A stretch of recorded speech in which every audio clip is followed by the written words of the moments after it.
दोस्तों, सरकारी कर्मचारियों के लिए इस वीडियो में काफी सारे महत्वपूर्ण अपडेट आ चुके हैं और 2 अपडेट प्राइवेट कर्मचारियों के लिए भी जानेंगे। वीडियो बहुत ही महत्वपूर्ण होने वाला और नए अपडेट, नए नियम, बड़ी घोषणा इस वीडियो में देखने वाले हैं। वीडियो को आप ध्यान से पूरा देखिएगा, तभी जाकर आपको ये अपडेट मिल पाएगा। बिना टाइम विलंब के शुरुआत करते हैं अपडेट में। पहली बड़ी खबर आप देखिए, यूपीएस में शामिल सभी केंद्रीय कर्मचारी होंगे सेवानिवृत्ति मृत्यु ग्रेच्युटी के हकदार। केंद्रीय मंत्री जितेंद्र सिंह ने कहा कि एकीकृत पेंशन योजना यानी यूपीएस के तहत आने वाले केंद्र सरकार के सभी कर्मचारी अब पुरानी पेंशन योजना यानी ओपीएस के तहत सेवानिवृत्ति और मृत्यु ग्रेच्युटी लाभ के लिए पात्र होंगे। केंद्रीय मंत्री जितेंद्र सिंह ने बुधवार को ये जानकारी दी। सरकारी कर्मचारियों के एक बड़े तबके की इस बहुप्रतीक्षित मांग के संदर्भ में कार्मिक राज्य मंत्री जितेंद्र सिंह ने कहा कि ये कदम सरकारी कर्मचारियों की एक महत्वपूर्ण मांग को संबोधित करता है और सेवानिवृत्ति लाभ में समानता लेकर आता है। उन्होंने कहा कि यह नया प्रावधान राष्ट्रीय पेंशन प्रणाली एनपीएस के तहत सभी श्रेणी के कर्मचारियों के लिए सामाजिक सुरक्षा सुनिश्चित करने की सरकार की प्रतिबद्धता को दर्शाता है। यानी यूपीएस में शामिल सभी केंद्रीय सरकारी कर्मचारी अब पुरानी पेंशन योजना यानी ओपीएस के तहत मिलने वाले सेवानिवृत्ति और मृत्यु ग्रेच्युटी लाभ के लिए पात्र होंगे। अच्छा, इसके अलावा बड़ा अपडेट आप देख सकते हैं,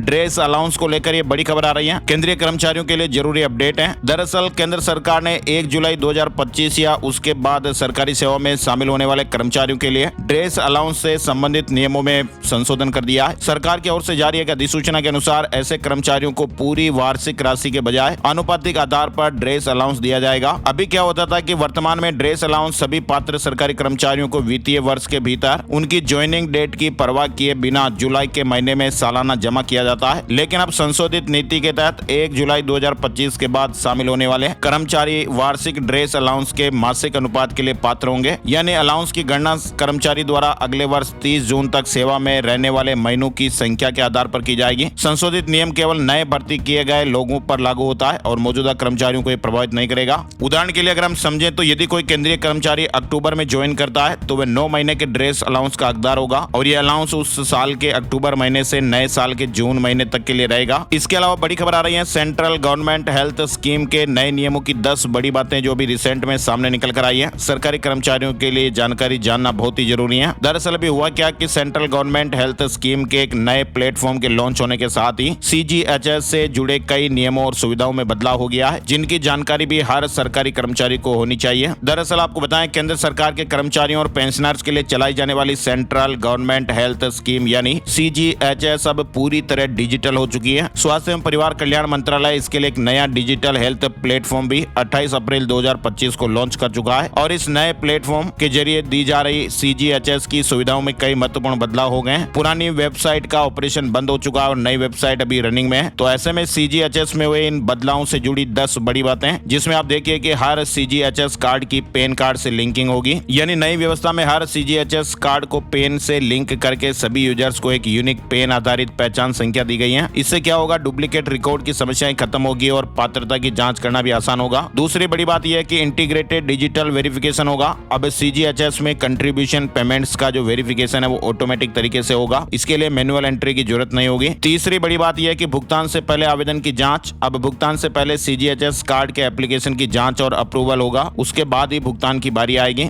इससे आवेदन करने वालों को पेमेंट करने से पहले एलिजिबिलिटी और कंट्रीब्यूशन अमाउंट के बारे में पूरी जानकारी मिल जाएगी। गलत पेमेंट से भी बचा जा सकेगा। चौथी बड़ी बात यह है कि कार्ड में बदलाव की सुविधा पूरी तरह से ऑनलाइन कर दी गई है। यानी अब कार्ड ट्रांसफर करना हो, डिपेंडेंट की स्थिति में बदलाव करना हो या सर्विंग से पेंशनर कैटेगरी में बदलाव जैसी सभी सेवाएं पूरी तरह ऑनलाइन मिलेगी। पांचवी बड़ी बात यह रहेगी कि हर स्टेज पर एसएमएस और ईमेल अलर्ट भी आपको मिलता रहेगा। ट्रैकिंग आसान होगी, ऑफिसों के चक्कर नहीं लगाने पड़ेंगे। साथ ही छठी बड़ी बात यह कि पासवर्ड रीसेट करना जरूरी है। सभी यूजर को नए प्लेटफॉर्म पर पहली बार लॉगिन करते समय पासवर्ड रीसेट करना पड़ेगा। सातवीं बड़ी बात यह है कि डीडीओ और पीएओ कोड से विभाग की पहचान होगी। अब कर्मचारी की विभागीय पहचान उसके वेतन स्लिप में दिए गए डीडीओ और पीएओ कोड से होगी। इससे भुगतान अधिकारी और स्पॉन्सरिंग अथॉरिटी की ऑटोमेटिक मैपिंग संभव हो जाएगी। आठवीं बड़ी बात देखिए, आप मोबाइल ऐप का नया वर्जन सीजीएचएस की मोबाइल ऐप को भी नए रूप में लॉन्च किया गया है। अब एंड्रॉइड और iOS दोनों यूजर्स के लिए बेहतर सुविधाएं देगा। नवीं बड़ी बात में देखिए, डिजिटल सीजीएचएस कार्ड के जरिए कई सुविधाएं मिलेगी।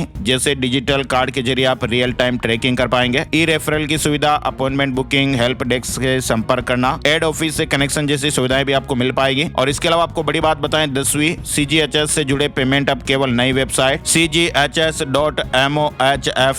cghs.mohfw.gov.in के जरिए किए जा रहे हैं। 28 अप्रैल 2025 से भारत कोष post.gov.in पर मिलने वाली तमाम सुविधाएं पूरी तरह बंद कर दी गई है। तो ऐसे में कर्मचारियों के लिए CGHS से जुड़ा ये नया सिस्टम पूरी तरह पारदर्शी, सुरक्षित और यूजर्स के लिए बेहतर सुविधाएं प्रदान करेगा, है ना। और अपडेट में नेक्स्ट आप देखिए, सरकारी कर्मचारियों के लिए खुशखबरी है। न्यूनतम 10 साल की सेवा वाले अब पा सकते हैं यूपीएस के तहत एक्स्ट्रा लाभ। वित्त मंत्रालय ने जनवरी 2025 में यूपीएस को नोटिफाई किया था, जो 1 जनवरी 2004 से लागू एनपीएस के तहत शामिल केंद्र सरकार के कर्मचारियों के लिए उपलब्ध है। फिलहाल ताजा अपडेट यह आ रहा है, केंद्र सरकार ने राष्ट्रीय पेंशन प्रणाली यानी एनपीएस के तहत शामिल कर्मचारियों के लिए यूनिफाइड पेंशन स्कीम की घोषणा की है। वित्त मंत्रालय ने अभी हाल ही में एक बयान में कहा कि 31 मार्च 2025 को या उससे पहले सेवानिवृत्त होने वाले एनपीएस कर्मचारी जिन्होंने कम से कम 10 साल की सेवाएं पूरी कर ली हैं या उनके जीवन साथी इस नई योजना के तहत एक्स्ट्रा लाभ ले सकते हैं। ये लाभ एनपीएस के मौजूदा लाभों के अलावा होगा। वित्त मंत्रालय के अनुसार यूपीएस चुनने वाले सेवानिवृत्त कर्मचारियों को एकमुश्त राशि भी मिलेगी। साथ ही आप देखिए, केंद्रीय कर्मचारियों के लिए गुड न्यूज है। सरकार ने अभी हाल ही में एक यूपीएस कैलकुलेटर भी लॉन्च किया है। ऑफिशियली ये कैलकुलेटर है और ये कैलकुलेटर एनपीएस और यूपीएस दोनों के तहत कस्टमर को पेंशन अनुमान प्रस्तुत करता है। तो केंद्रीय सरकारी कर्मचारियों के लिए यूपीएस कैलकुलेटर की सुविधा लॉन्च कर दी गई है। इसकी डिटेल भी आप स्क्रीन पर देख सकते हैं। वहीं देखिए, आप मध्य प्रदेश में पदोन्नति का गजट नोटिफिकेशन जारी कर दिया गया है। मध्य प्रदेश में सामान्य प्रशासन विभाग ने पदोन्नति का गजट नोटिफिकेशन जारी कर दिया है। मध्य प्रदेश के सरकारी कर्मचारियों के लिए भी ये बड़ी खबर है। प्रमोशन को लेकर गजट नोटिफिकेशन जारी हो गया है। बीते 9 सालों से सरकारी कर्मचारी अधिकारी बिना प्रमोशन के रिटायर हो रहे थे, जिसके कारण अब सरकार को नए नियम बनाने पड़े। साथ ही आप देखिए, इन केंद्रीय कर्मचारियों के वेतन भत्ते और प्रमोशन से जुड़ी 30 डिमांड पर मिनिस्ट्री और यूनियन में चर्चा हुई। कहीं पर तो तत्काल फैसला भी ले लिया गया। ये है रेलवे कर्मचारियों से जुड़ा अपडेट। भारतीय रेल के कर्मचारियों के वेतन और प्रमोशन से जुड़ी 13 साल पुरानी मांगों पर रेल मंत्रालय बातचीत करने को राजी है। इंडियन रेलवेज के कर्मचारियों के लिए गुड न्यूज आई है। रेल मंत्रालय ने उनकी कई बड़ी डिमांड पर सहमति जता दी है। मीटिंग में रेलवे के बड़े अफसरों और कर्मचारी यूनियन की तरफ से 4 पदाधिकारियों ने 30 से ज्यादा पुरानी डिमांड पर चर्चा की है और ये डिमांड इंडियन रेलवे एम्प्लॉइज के वेतन भत्ते और प्रमोशन से जुड़ी हुई थी। और इसको लेकर रेलवे बोर्ड ने 10 जून 2025 को एक आदेश भी जारी किया। 15 से ज्यादा डिमांड तो पूरी हो गई है और कई मुद्दों पर सहमति बनी है। चलिए, हरियाणा से जुड़ा अपडेट है। आप देखिए, हरियाणा में सीईटी पास युवाओं के लिए सुनहरा मौका। बिजली विभाग में 6239 कर्मचारियों की भर्ती होगी। दक्षिण हरियाणा बिजली वितरण निगम तृतीय और चतुर्थ श्रेणी के 6239 पदों पर भर्ती करने वाला है। निगम में तृतीय श्रेणी के 7706 पद खाली हैं, जिनमें से 6225 सीधी भर्ती से पदों को भरा जाएगा और चतुर्थ श्रेणी के सभी 14 पद भी सीधी भर्ती से भरे जाएंगे। हरियाणा कर्मचारी चयन आयोग द्वारा सीईटी परीक्षा के बाद भर्ती प्रक्रिया शुरू हो जाएगी। वहीं देखिए, आप हरियाणा में अब 9000 रुपए से कम नहीं होगी पारिवारिक पेंशन। 2016 से पहले सेवानिवृत्त हुए कर्मचारियों के लिए बदल गए नियम। हरियाणा सरकार ने 2016 से पहले सेवानिवृत्त कर्मचारियों और उनके आश्रितों की पेंशन में संशोधन किया है। नए नियमों के अनुसार अब किसी भी परिवार की पेंशन 9000 रुपए से कम नहीं होगी। ये निर्णय 1 जनवरी 2016 से प्रभावी होगा और 7वें वेतन आयोग के अनुसार वेतन मैट्रिक्स का पुनरीक्षण किया जाएगा। सरकार ने पुराने नियमों में बदलाव करके पेंशनर्स को ये राहत प्रदान की है। चलिए आगे बढ़ते हैं। बड़ी खबर उत्तर प्रदेश से आ रही है। उत्तर प्रदेश में वाई ब्रेक से जुड़ी ये खबर है। यूपी में सरकारी कर्मचारियों के लिए 21 जून से नई व्यवस्था। उत्तर प्रदेश सरकार सरकारी कर्मचारियों के तनाव को दूर करना चाहती है और इसे देखते हुए बुधवार को उत्तर प्रदेश के मुख्यमंत्री कार्यालय से एक नई व्यवस्था जारी की गई और इस व्यवस्था में सरकारी कर्मचारियों को लंच ब्रेक के बाद वाई ब्रेक भी मिलेगा। बुधवार को यूपी सीएमओ कार्यालय की तरफ से नई व्यवस्था जारी हुई है। वाई ब्रेक के दौरान सरकारी कर्मचारी योग करके अपनी सेहत को सुधार पाएंगे। 21 जून को अंतर्राष्ट्रीय योग दिवस से ये व्यवस्था पूरे उत्तर प्रदेश में लागू कर दी जाएगी। यानी इस नई व्यवस्था में उत्तर प्रदेश में सरकारी कर्मचारियों को लंच ब्रेक के बाद वाई ब्रेक मिलेगा और इस ब्रेक के दौरान कर्मचारी 5 से 10 मिनट तक योग करके अपनी सेहत को सुधार सकेंगे। चलिए आगे बढ़ते हैं। बड़ी खबर, बीसीसीआई ने बनाई एक कर्मचारियों के लिए नए भत्ता नीति। अध्यक्ष सचिव सहित अधिकारियों को लेकर ये ताजा अपडेट है। उत्तर प्रदेश से जुड़ी बड़ी खबर में आप देखिए, मध्य प्रदेश के 1.5 लाख संविदा कर्मचारियों के लिए भी अच्छी खबर है। मध्य प्रदेश सरकार ने उपभोक्ता मूल्य सूचकांक के आधार पर 2.94% वेतन वृद्धि की है और इस संबंध में वित्त विभाग के भी आदेश जारी हो चुके हैं। नई दरें 1 अप्रैल 2025 से लागू होगी।